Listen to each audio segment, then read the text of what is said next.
आप सबों को प्रभु यीशु मसीह में सलाम।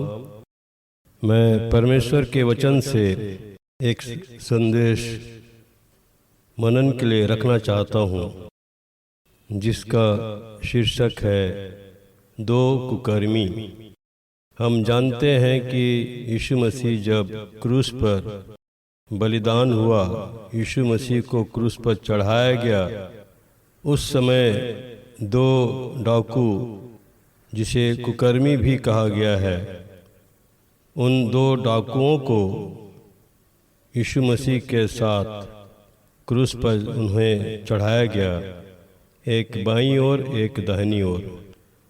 लूका उसका 23 अध्याय में लिखा हुआ है 32 और 33 पद में, वे अन्य दो मनुष्यों को भी जो कुकर्मी थे उसके साथ घात करने को ले चले।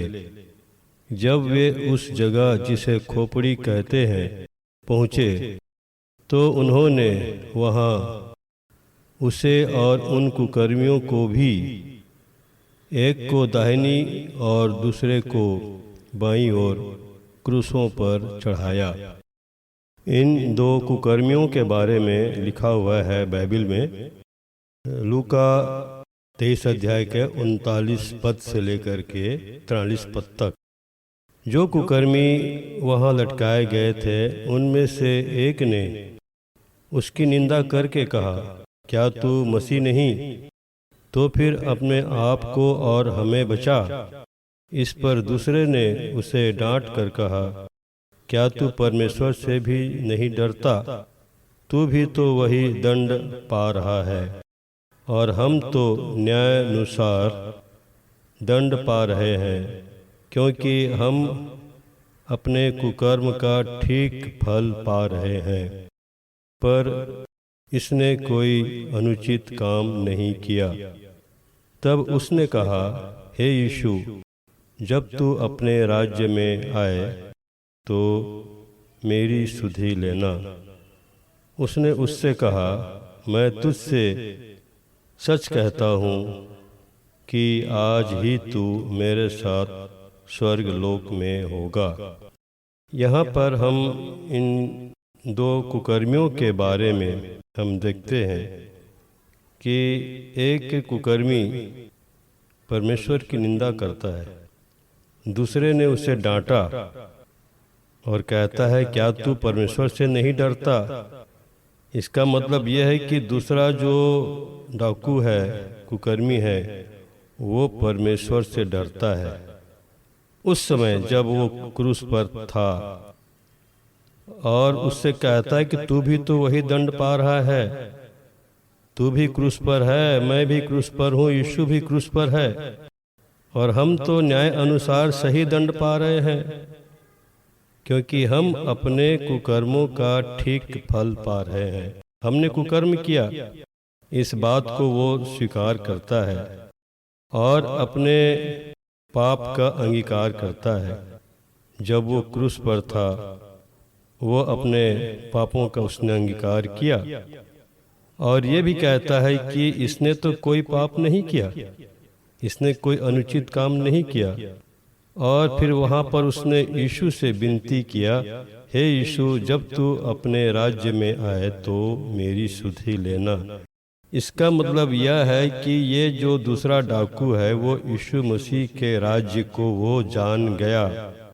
वो जान गया कि यीशु का राज्य स्वर्गीय राज्य है, परमेश्वर का राज्य है, वो जिसके बारे में यीशु प्रचार करता था। और यीशु क्रूस पर बलिदान हो रहा है, वो राज्य जो परमेश्वर का राज्य है, वो यीशु मसीह के द्वारा से वो राज्य का दरवाज़ा खुल चुका।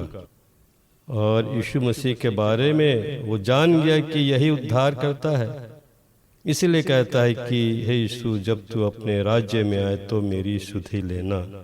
परंतु दूसरे डाकू ने न तो उसने पश्चाताप किया, न उसने अपने पापों का अंगीकार किया, और यीशु को उसने अपने उद्धारकर्ता के रूप में उसने ग्रहण नहीं किया।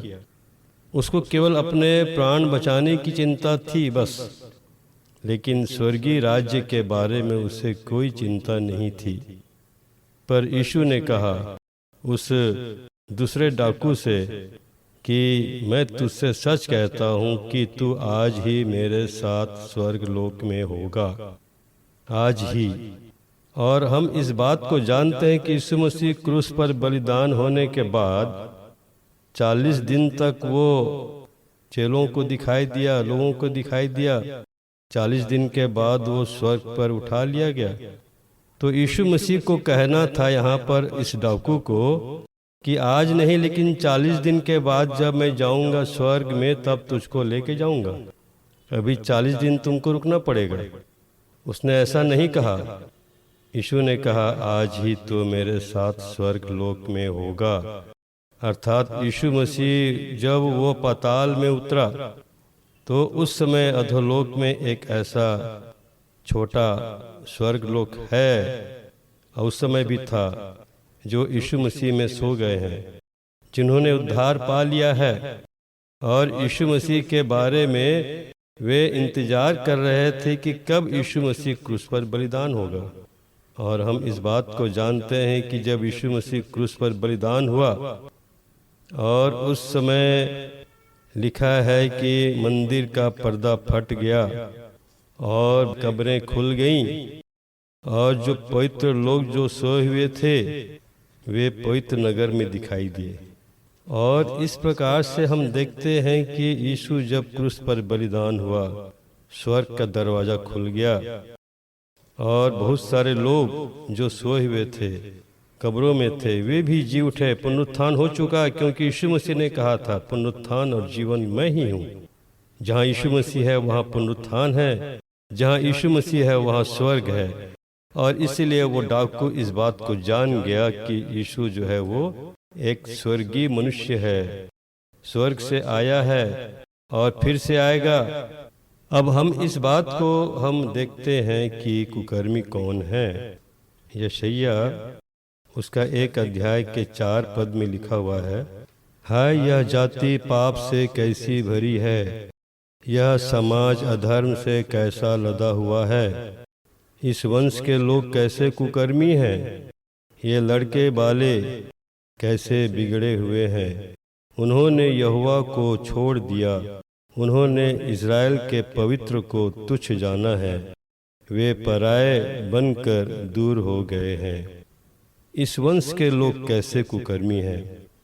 परमेश्वर के लोग जिन्हें आज हम चर्च या कलीसिया के रूप में देखते हैं, परमेश्वर की दृष्टि में हम भी कुकर्मी हैं और हमारे लड़के बाले भी बिगड़े हुए हैं, क्योंकि परमेश्वर का वचन कहता है कि इस वंश के लोग कैसे कुकर्मी हैं, ये लड़के बाले कैसे बिगड़े हुए हैं। उन्होंने यहोवा को छोड़ दिया, उन्होंने इज़राइल के पवित्र को तुच्छ जाना है। इज़राइल का पवित्र परमेश्वर है, इज़राइल का पवित्र परमेश्वर का वचन है। आज लोगों के जीवन में परमेश्वर के वचन का, बाइबल का महत्व बहुत कम है, नहीं के बराबर। लोग वचन पढ़ना नहीं चाहते, लोग वचन सुनना नहीं चाहते। परमेश्वर के दास दासी लोग जब वचन सुनाते हैं, लोग वचन सुनना नहीं चाहते, वचन से दूर हैं। इसलिए पाप अधर्म मनुष्यों के जीवन में, हमारे जीवन में बहुत बढ़ते जाता है। और इसलिए परमेश्वर की दृष्टि में लिखा है कि ये कुकर्मी है। और दूसरा भाग हम देखते हैं जो लिखा है मत्ती 7 का 21 से 23, जहाँ पर ये लिखा हुआ है, जो मुझसे हे प्रभु कहता है, उनमें से हर एक स्वर्ग के राज्य में प्रवेश न करेगा, परंतु वही जो मेरे स्वर्गीय पिता की इच्छा पर चलता है। उस दिन बहुत से लोग मुझसे कहेंगे, हे प्रभु, क्या हमने तेरे नाम से भविष्यवाणी नहीं की और तेरे नाम से दुष्टात्माओं को नहीं निकाला और तेरे नाम से आश्चर्य कर्म नहीं किया? तब मैं उनसे खुलकर कह दूंगा, मैंने तुमको कभी नहीं जाना। हे कुकर्म करने वालों, मेरे पास से चले जाओ। तो यहाँ पर एक विचार करने की बात है क्या जितने लोग आज के समय में भविष्यवाणी करते हैं, प्रोफेट हैं, या दुष्टात्माओं को निकालते हैं, बीमारों को चंगा करते हैं, क्या वे सब कुकर्मी हैं? नहीं, क्योंकि 21 पद में लिखा है कि जो मुझसे हे प्रभु कहता है, उनमें से हर एक स्वर्ग के राज्य में प्रवेश नहीं करेगा, परंतु वही जो मेरे स्वर्गीय पिता की इच्छा पर चलता है। आश्चर्य कर्म करना है, भविष्यवाणी भी करना है, दुष्टात्माओं को भी निकालना है। ये सब परमेश्वर का दिया हुआ वरदान है। उन वरदानों के साथ साथ परमेश्वर के भय में हमको चलना पड़ेगा। जब तक हम परमेश्वर के भय में हम उस काम को नहीं करेंगे, तो ये सब काम करना केवल अपने स्वार्थ के लिए या अपनी बड़ाई के लिए यदि हम आश्चर्य कर्म करते हैं, अपनी बड़ाई के लिए यदि हम भविष्यवाणी करते हैं या दुष्टात्माओं को निकालते हैं, तो परमेश्वर की दृष्टि में हम कुकर्मी ठहरेंगे। इसलिए हम सावधान रहें। क्या यीशु मसीह ये काम नहीं करता था? यीशु मसीह भी दुष्टात्माओं को निकालता था, भविष्यवाणी करता था, आश्चर्य कर्म करता था। क्या यीशु मसीह कुकर्मी था? नहीं। जो परमेश्वर की इच्छा पर, स्वर्गीय परमेश्वर पिता की इच्छा पर जो चलता है, उसकी इच्छाओं को जानता है, परमेश्वर के भय मानता है, वही स्वर्ग के राज्य में प्रवेश करने पाएगा। लेकिन जो परमेश्वर की इच्छा पर नहीं चलते, चाहे कोई भी क्यों न हो, भले ही उनके पास आत्मिक वरदान हो, लेकिन परमेश्वर की इच्छा के अनुसार से नहीं चलते, वे परमेश्वर की दृष्टि में कुकर्मी हैं। कुकर्म करने वाले परमेश्वर के राज्य में प्रवेश नहीं कर सकते। हम इस बात को देखते हैं कि 2 कुकर्मी क्रूस पर चढ़ाए गए थे, परंतु एक कुकर्मी के द्वारा से, जो बाईं ओर वाला था, उसके द्वारा से उसने परमेश्वर की निंदा की। उसने यीशु मसीह को नहीं पहचाना। उसने क्रूस पर रहते हुए भी यीशु मसीह को नहीं जाना, नहीं पहचाना। परंतु दूसरा जो कुकर्मी था, डाकू था, उसने यीशु मसीह को जान गया, पहचान गया कि यही उद्धार करता है, और उसने अपने जीवन को उसने सुरक्षित किया। यीशु मसीह के हाथ में अपना जीवन समर्पण कर दिया। वो अपने भविष्य को समझ गया कि इस मृत्यु के बाद एक और जीवन है, जिसे वो डाकू जान गया। इस शारीरिक जीवन के मृत्यु के बाद एक और जीवन है, जिसे वो डाकू जान गया और यीशु मसीह को पहचान लिया कि ये यीशु जो है वो उस स्वर्गीय राज्य का वो अधिकारी है, वो उसका अधिकार उसके पास है। इसलिए उसने स्वर्गीय राज्य को वो वहीं से देख लिया, क्रूस पर चढ़े हुए। जब वो क्रूस पर था, उसने परमेश्वर के राज्य को देख लिया, पहचान लिया, और जब उसने अपना समर्पण कर दिया, तब वहाँ पर यीशु मसीह की प्रतिज्ञा है कि तू आज ही मेरे साथ स्वर्ग लोक में होगा। अर्थात उसी दिन उसका उद्धार हो चुका। दूसरा कुकर्मी क्रूस पर रहने के बावजूद भी वो उद्धार से वंचित हो गया। दूसरा कुकर्मी क्रूस पर रहने के बावजूद भी उसने यीशु मसीह को नहीं जाना कि यही उद्धार करता है। और इस प्रकार से मैं इस बात को कहना चाहता हूँ कि ये जो 2 कुकर्मी जो हैं, 2 प्रकार के क्रिश्चियंस लोगों के बारे में बताता है। 2 प्रकार के मसीही हैं। एक ऐसे मसीह हैं जिनके जीवन से परमेश्वर की निंदा होती है। वे यीशु मसीह को उद्धारकर्ता के रूप में उन्होंने नहीं जाना। परंतु एक ऐसे भी और भी मसीह हैं जो यीशु मसीह को सच्चे मन से अपना उद्धारकर्ता करके ग्रहण करते हैं। और उसी प्रकार से यदि आज हम पश्चाताप करते हैं, मन फिराते हैं, परमेश्वर को अपना जीवन समर्पण करते हैं, तो हमारा जीवन भी उस अनंत जीवन के लिए सुरक्षित हो जाएगा। इसलिए हम सावधान रहें कि हमारे जीवन के द्वारा से परमेश्वर की निंदा न होने पाए। इसलिए लिखा है कि यदि कोई मेरे पीछे आना चाहे तो अपने आप से इनकार करे, और प्रतिदिन अपना क्रूस उठा के मेरे पीछे हो ले। ये मसीही जीवन क्रूस का जीवन है।